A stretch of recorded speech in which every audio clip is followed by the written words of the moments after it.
Hello दोस्तों, ज्ञान कुंज channel पर आपका स्वागत है। आपके अच्छे स्वास्थ्य और सुंदर भविष्य की शुभकामनाओं के साथ ज्ञान कुंज चैनल आपके अध्ययन के लिए आपके हिंदी विषय का एक बहुत ही सुंदर उप विषय लेकर आया है। यह उप विषय भी सरल विधियों के द्वारा तैयार किया गया है ताकि आपको अध्ययन करते समय किसी भी बाधा का सामना न करना पड़े। और सरलता के लिए ज्ञान कुंज चैनल कटिबद्ध है, कटिबद्ध रहेगा। आज का हमारा विषय रस विवेचना है, जो बड़े ही सरल शब्दों में की गई है। विषय का कोई ऐसा पहलू नहीं रहेगा जो आपकी समझ में नहीं आएगा। बस आपको सिर्फ इतना करना है कि आपको वीडियो शुरू से लेके अंत तक देखना है। चाहे हमारे द्वारा प्रस्तुत की गई सामग्री में एनिमेशन नहीं है, सजावट नहीं है, किंतु सटीक ज्ञान जरूर है। अगर आपको प्रस्तुत की गई अध्ययन सामग्री में कहीं त्रुटि दिखाई देती है तो आप हमें कमेंट बॉक्स में ज़रूर लिखिएगा। तो आइए अब शुरू करते हैं रस विवेचना। रस शब्द सुनते ही मन में अच्छा सा अनुभव होने लग जाता है और साथ में कई रसों की स्मृतियाँ भी ताज़ा हो आती हैं। गन्ना रस, आम रस, मौसमी रस, पपीता का रस, लीची का रस, ऐसे बहुत सारे रस हैं। ये रस हमारे आहार संबंधी हैं, किंतु काव्य में रस क्या है हमें विवेचना ये करनी है। रस आनंद का पर्यायवाची है। रसवादी आचार्यों ने काव्य में रस को ही मुख्य माना है। उन्होंने रस को काव्य की आत्मा कहा है। जैसे आत्मा के बिना शरीर का कोई मूल्य नहीं, उसी प्रकार रस के बिना काव्य भी निर्जीव है। अर्थात जिस काव्य के अंदर कोई रस नहीं है, जो नीरस है, उस काव्य को ना कोई पढ़ना चाहेगा, ना कोई सुनना चाहेगा, ना कोई देखना चाहेगा। पढ़ने से हमारा मतलब है कि जो कोई कहानी, कोई नाटक, कोई उपन्यास जिसमें हमें मज़ा ही नहीं आता है, हम उसे नहीं पढ़ते हैं। उसी तरह कोई हमें कविता सुना रहा है या कहानी सुना रहा है, उसमें यदि हमें आनंद नहीं आ रहा है, हमारी रुचि नहीं बन रही है, तो वो भी नीरस है। देखने से हमारा मतलब है वो काव्य जो देखा जाता है। और आजकल तो सारा दृश्य काव्य है। कोई फिल्म है, कोई नाटक है, या आपका कोई अन्य कविता के साथ अभिनय, वो सभी देखे जाते हैं। और उनको देखकर हमें आनंद की प्राप्ति यदि नहीं होती है तो हम उन चीज़ों को नहीं देखते हैं। इसलिए कहा गया है कि रस के अभाव में काव्य निर्जीव है, मरा हुआ है। इसकी तुलना उस आनंद से की जाती है जो ईश्वर में लीन साधकों को प्राप्त होता है। जब योगी परमात्मा में रम जाता है तो उसे अपने तन बदन की सुध नहीं रहती। इसी प्रकार जब सुहृदय काव्य का अध्ययन, श्रवण या दर्शन करते हुए रसास्वादन करते हैं तो वे तल्लीन होकर भारी जगत को भूल जाते हैं। ये आनंद की स्थिति ही रस होती है। आपने बच्चों को टीवी देखते हुए देखा है, वो इतने मगन हो जाते हैं कि खाना पीना सब कुछ भूल जाते हैं। हम उनको कई बार तो झंझोड़ते हैं, अरे क्या खाना नहीं खाना क्या। कहने का मतलब ये कि काव्य को पढ़ते, सुनते, देखते समय हम काव्य के रस के अंदर ही कल्पनाशील हो जाएं, उसी के अंदर रम जाए।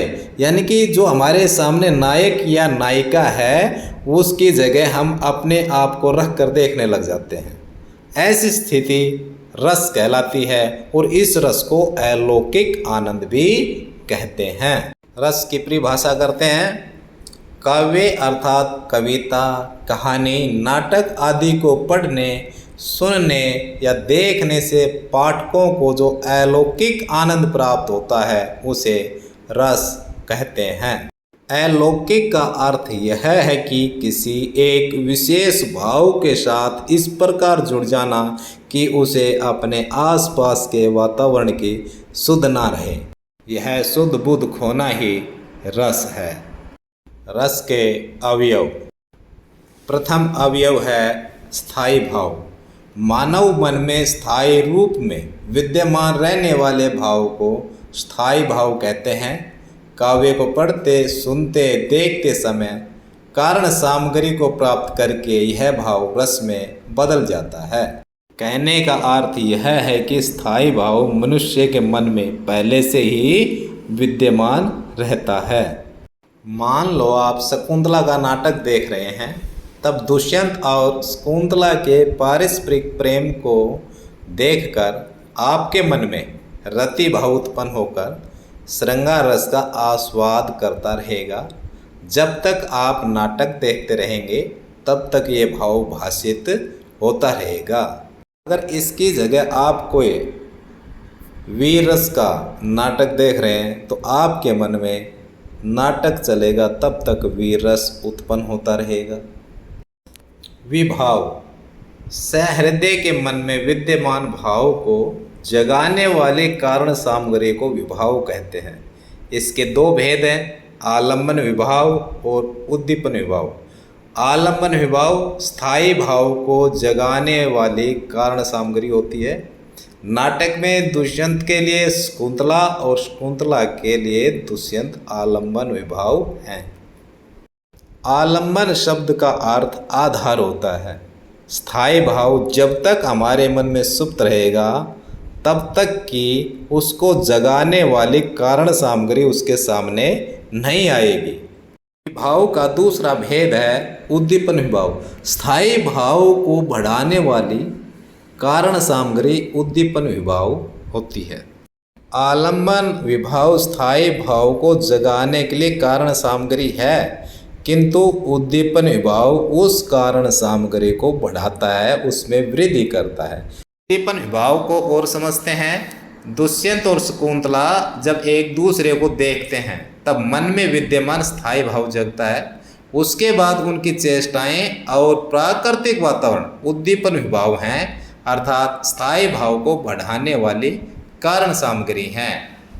अनुभाव स्थायी भाव के जगने और बढ़ने के कारण भाव के आश्रय में होने वाली चेष्टाएं अनुभाव कहलाती हैं। अनुभाव समझते हैं।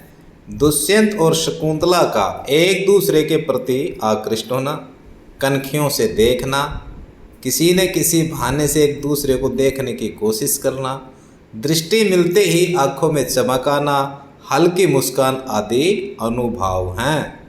संचारी भाव स्थायी भाव के जगने से लेकर रस रूप में परिवर्तित होने तक जो भाव बीच बीच में आते जाते रहते हैं तथा मुख्य भाव को प्रकट करते हैं, वे संचारी भाव कहलाते हैं।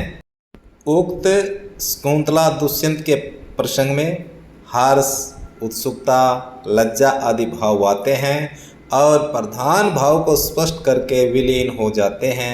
यही भाव संचारी भाव हैं। संचारी भाव को और अधिक विस्तार से समझने के लिए पुनः हम एक बार स्थायी भाव से चलते हैं।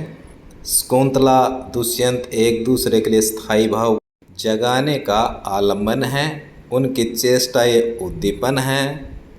चेष्टाओं के बाद एक दूसरे को देखने का प्रयत्न अनुभाव है। मन में उत्पन्न उत्सुकता, हर्ष, लज्जा आदि संचारी भाव हैं। रस के प्रकार, रस 10 प्रकार के हैं। श्रृंगार रस का स्थायी भाव रति, हास्य रस का हास, करुण रस का शोक, रौद्र रस का क्रोध, विभीत रस का जुगुप्सा, भयानक रस का भय, अद्भुत रस का विस्मय और वीर रस का उत्साह, शांत रस का स्थायी भाव निर्वेद, वात्सल्य रस का वत्सल। श्रृंगार रस, इसके 2 भेद हैं, संयोग श्रृंगार और वियोग श्रृंगार। संयोग श्रृंगार जहाँ नायक नायिका के मिलन में कोई बाधा न हो वहाँ संयोग श्रृंगार रस होता है, अर्थात नायक और नायिका प्रेम, हर्ष, आमोद प्रमोद के साथ रह रहे हों। संयोग श्रृंगार रस का एक उदाहरण देखते हैं। बतरस लालच लाल की मुरली धरी लुकाए, सोहों करे बोहनी हंसे, दायन कहे नटी जाए। इन पंक्तियों में राधा द्वारा श्री कृष्ण की मुरली छिपाई जाने का वर्णन है। राधा श्री कृष्ण की बातों का रस लेने के लिए श्री कृष्ण की मुरली छुपा लेती है। श्री कृष्ण बार बार मुरली मांगते हैं, विनती करते हैं, प्रार्थना करते हैं, सोहों करे भोनी हंसे, राधा सौ उठाती है, कसम उठाती है कि मैंने मुरली नहीं ली। भोनी हंसे, फिर भवों से हंस देती है, अर्थात कह भी देती है कि मैंने मुरली ली है। दैन कहीं नटी जाए, जब श्री कृष्ण मुरली लौटाने के लिए कहते हैं तो राधा फिर नट जाती है। यह संयोग श्रृंगार का एक उदाहरण है। देखते हैं इसमें रस, स्थायी भाव, अनुभव, संचारी भाव। स्थायी भाव रति, आलम्बन भाव कृष्ण, उद्दीपन विभाव बातों के आनंद का लालच और एकांत। अनुभव कसम उठाना, भवों से हंसना। संचारी भाव हर्ष, उत्सुकता, मस्ती आदि। वियोग श्रृंगार ललन चलनु सुनी, पलनु में आए गयो भवनीर, अध खंडित वीरो रहो पीरी प्रो शरीर। या वियोग श्रृंगार का उदाहरण है कि पिया जब चलने के लिए कहते हैं तो स्त्री की हालत बड़ी बुरी हो जाती है, उस समय का वर्णन है। ललन चलनु सुनी पलनो, कि उनके चलने की बात सुनती है तो वह अत्यंत दुखी हो जाती है और उसका शरीर पीला पड़ जाता है, उसकी आंखों से पानी बहने लग जाता है। तो यह स्थायी भाव रति है मन में, आलम्बन विभाव प्रिय, उद्दीपन विभाव प्रिय का जाना, अनुभव पीला पड़ना, और संचारी भाव है दुख, चिंता, आंसू आना। हास्य रस तंबूरा ले मंच पर बैठे प्रेम प्रताप, साज मिले 15 मिनट घंटा भर आलाप, घंटा भर आलाप राग में मारा गोता, धीरे धीरे खिसक चुके थे सारे श्रोता। हास्य रस में आलंबन का ही वर्णन काफी रहता है। करुण रस शत विक्षत सौ देख अभिमन्यु का, विचलित विवेक हुआ पार्थ का। स्थायी भाव है शोक, आलंबन विभाव अभिमन्यु का शव, उद्दीपन विभाव शव का कटा फटा होना, अनुभाव विचलित होना, संचारी भाव जड़ता दुख। रौद्र रस सोच ही रहा था रणधीर की, पार्थ उसे दृष्टिपात हुआ, खोल उठा शोणित शौर्य प्रलय का अग्नि स्नात हुआ। स्थायी भाव क्रोध, आलंबन विभाव अर्जुन, उद्दीपन विभाव अर्जुन का दिखना, अनुभाव खून खोलना, संचारी भाव हर्ष ग्रह। उपरोक्त पंक्तियों में वर्णन महाभारत का एक दृश्य जिसमें कर्ण युद्ध कर रहा होता है, उसका लक्ष्य आज अर्जुन था। अचानक उसे अर्जुन दिखाई देता है, तब कर्ण बड़ी भयानकता से युद्ध करने लग जाता है। कवि उस दृश्य को देखकर कहता है मानो चारों तरफ प्रलय आ गई है। विभत्स रस सिर पर बैठो काग, आंख दो खात निकारत, खींचत जिबे प्यार अति आनंद और धारत।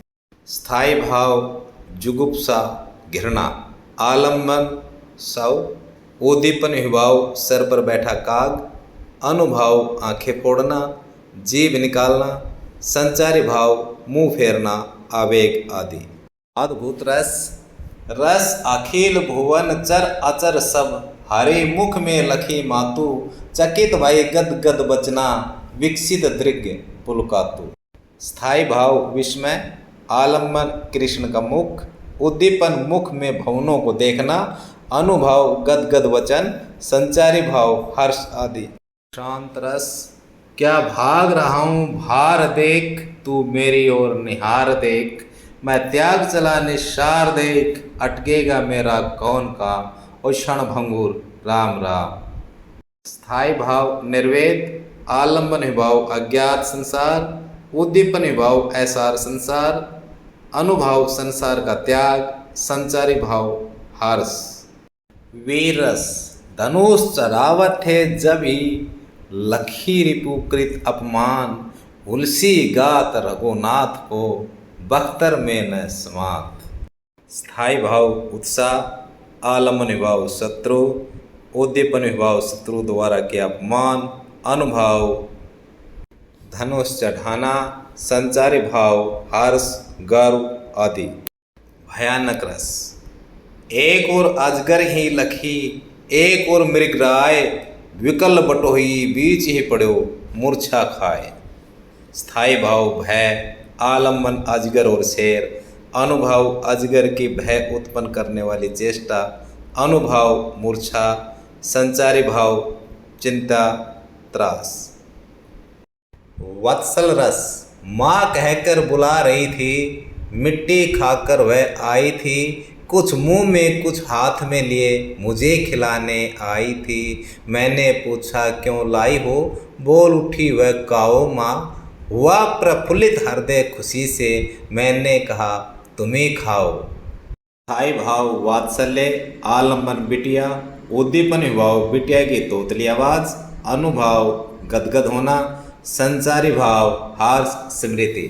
अगर आपको ज्ञानकुंज चैनल द्वारा की गई रस विवेचना पसंद आई हो तो हमारे उत्साह के लिए चैनल को सब्सक्राइब, लाइक, शेयर जरूर कीजिएगा।